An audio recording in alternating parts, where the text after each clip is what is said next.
Écoutons le Saint-Évangile, paix à tous. Lecture du très Saint-Évangile selon saint Marc. Gloire à toi, Seigneur, gloire à toi. Soyons attentifs. Le Seigneur dit: si quelqu'un veut venir à ma suite, qu'il renonce à lui-même, qu'il se charge de sa croix et qu'il me suive. Car celui qui veut sauver sa vie la perdra, mais celui qui perd sa vie à cause de moi et de l'Évangile la sauvera. Que sert à un homme de gagner le monde entier s'il vient à perdre son âme? Et que peut donner un homme en échange de son âme? Car celui qui aura rougi de moi et de mes paroles en cette génération adultère et pécheresse, le Fils de l'homme à son tour rougira de lui quand il viendra dans la gloire de son Père avec les anges saints. Il leur dit encore: en vérité, je vous le dis, il en est d'ici présents qui ne goûteront pas la mort avant d'avoir vu le royaume de Dieu venir avec puissance. Gloire à toi, Seigneur, gloire à toi.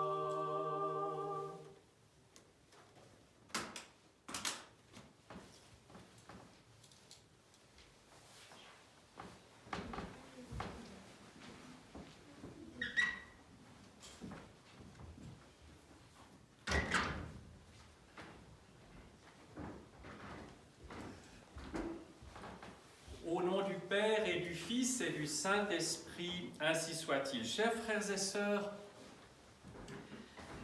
nous célébrons aujourd'hui la vénération de la croix et je vais donner la parole à un grand personnage spirituel du XXe siècle. C'est l'archimandrite Emilianos de Simonopetra qui a eu un rayonnement et qui continue à travers ce qu'il nous a laissé, un grand rayonnement par son très haut niveau et spirituel et de connaissance profonde de la vie céleste. Et ce dimanche est particulièrement important parce que nous avons la grâce immense d'avoir au milieu de nous et devant nous une relique de la Sainte Croix. Donc, nous ne parlons pas de quelque chose d'abstrait, mais nous parlons de quelque chose d'extrêmement concret. Nous avons ici une infime parcelle, certes, mais tout de même, de la croix sur laquelle le Seigneur a étendu ses bras pour nous sauver. Je donne la parole donc à ce grand personnage qui est l'archimandrite Emilianos. Ce dimanche où nous élevons et vénérons la croix est un jour saint. Le bois précieux nous rappelle les souffrances que le Christ a endurées pour nos péchés. Dans le paradis, Adam semblait nu, mais il était en réalité revêtu de la lumière de la divinité. Il marchait dans la gloire du Créateur. Alors qu'il mangeait le fruit des arbres, c'est par la présence et le rayonnement des énergies incréées de notre Dieu qu'il était nourri. Par le péché, l'homme a été dépouillé de son vêtement lumineux. Il a été privé des délices paradisiaques et depuis lors, il se nourrit de caroubes. Et c'est évidemment la référence à la parabole de l'enfant prodigue. Sa boisson est faite de la sueur de son labeur, des afflictions de la vie, des larmes qu'il répand et des péchés dans lesquels il tombe jour et nuit. Toutefois, La vénération de la croix n'est pas souvenir des amertumes, mais message de joie, vision d'allégresse, rafraîchissement, table abondante, festin spirituel. L'office de ce jour est toute gaieté. Les mélodies du canon des matines sont celles du canon de Pâques. Elles sont pleines d'entrain. Elles ont l'éclat festif de la résurrection. La première ode commence ainsi. Jour de fête, car la mort est vaincue par la résurrection du Christ. Et le tropère enchaîne. De nouveau surgit la vie, Adam ressuscité exulte de joie. Et nous chantons tous la victoire du Seigneur. Car la croix est devenue la cause d'une vie nouvelle, d'une vie dans le Saint-Esprit. Dressée au milieu du grand carême, la croix ressemble à un arbre planté sur le long chemin âpre et ardu du jeûne, sous l'ombrage duquel les pèlerins se reposent afin de continuer leur route avec une ardeur renouvelée. Cette route est celle du paradis que le péché avait fermé et que la croix du Christ nous a ouverte à nouveau. Depuis lors, la richesse de la grâce du Christ nous est accessible. Qu'est-ce que la grâce? Ce sont les entrailles miséricordieuses de notre Dieu, sa compassion et son amour pour les hommes. Dieu nous établit dans le paradis, là où tous les trésors, tous les dons du Saint-Esprit sont notre bien. La croix précieuse est l'autel sur lequel le Christ a été sacrifié pour notre salut. Elle nous permet d'approcher Dieu. Elle est notre force, notre secours, l'impulsion que le Christ nous donne pour que nous entrions dans sa maison. Vous comprenez pourquoi, au cours du Lucernaire des Vêpres, nous chantons que la croix est la porte du paradis, le beau paradis, celle qui, des rayons de sa grâce, illumine les cœurs.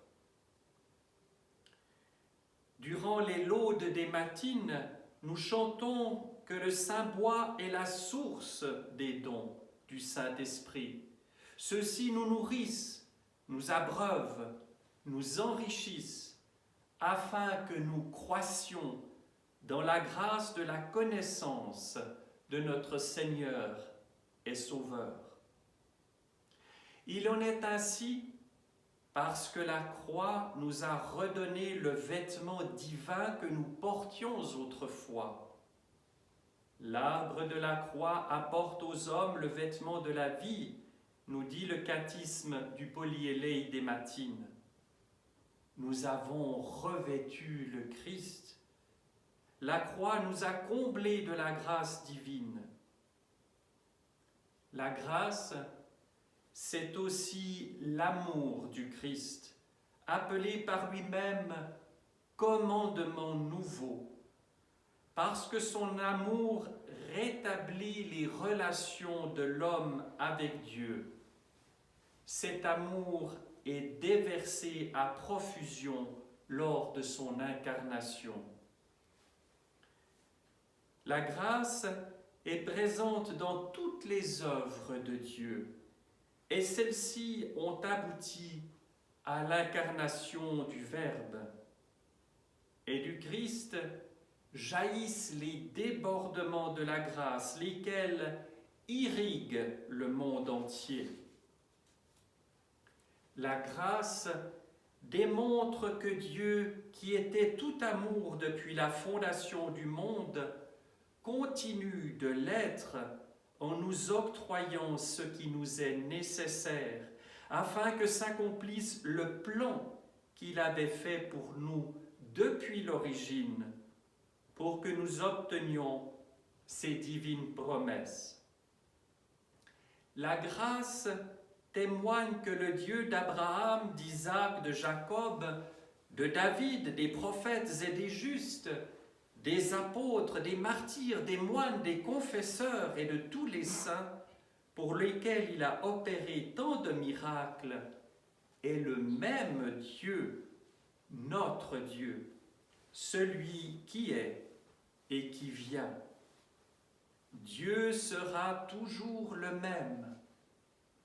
Combien de fois, lorsque nous traversons des moments difficiles ou quand nous voyons notre Église tyrannisée, ne pensons-nous pas que Dieu nous a oubliés, qu'il ne nous aime plus parce qu'il ne vient pas à notre secours? Nous nous plaignons et nous perdons la foi.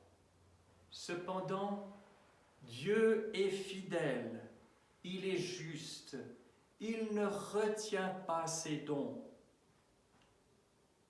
Voyons donc quels sont les dons de Dieu, en commençant par celui qui est fondamental. Le plus grand don de Dieu se dévoile dans l'incarnation du Christ sur terre et dans la manifestation de l'Église dans le monde. C'est aussi notre parution devant Dieu au dernier jour, quand, revenus de notre stupeur, nous pousserons des cris de joie, car à cet instant se révélera notre adoption comme véritable enfant de Dieu devant les anges et les hommes. Maintes fois, nous nous posons cette question. Les chrétiens, les fils de Dieu, sont-ils si peu nombreux? Lors de la parousie, du retour du Christ, nous verrons les fils de Dieu et nos âmes exulteront, car nous constaterons qu'ils sont innombrables et qu'ils sont tous dans le sein d'Abraham. L'apôtre Paul recommande « Aspirez aux dons spirituels ». Car dépourvus des charismes de l'esprit, nous sommes frustrés d'un grand bien. Que nous arrive-t-il? Nous contredisons l'autre facilement, nous devenons mesquins, négatifs, nous prenons les hommes en aversion. Paul ajoute « Recherchez la charité ». Autrement dit, ne sollicitons pas les charismes, aimons le Christ. Les charismes, c'est l'affaire de Dieu, qui nous donne ce dont nous avons besoin. Attachons-nous donc à bâtir notre être spirituel. Semons spirituellement pour moissonner spirituellement. Si nous semons dans la vanité, notre vie sera privée de richesse.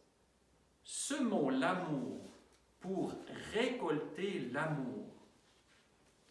Vous rappelez-vous, comme se termine l'évangile de ce jour que nous venons d'entendre? Il en est d'ici présent qui ne goûteront pas la mort avant d'avoir vu le royaume de Dieu venu en puissance. Ils ne mourront pas avant d'avoir constaté qu'ils ont gagné Dieu, gagné la terre et le ciel. Puissions-nous être comptés, nous aussi, au nombre de ces bienheureux.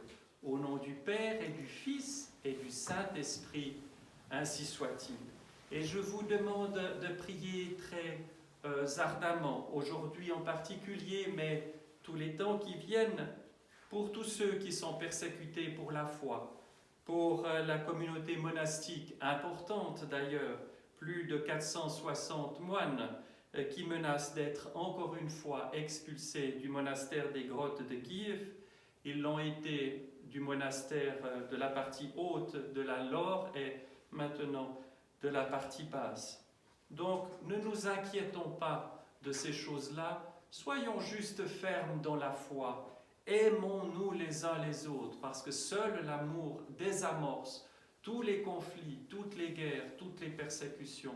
Soyons fidèles comme ces nuées de martyrs qui ont ensemencé la foi dans le terreau du cœur humain durant la terrible persécution athée du XXe siècle.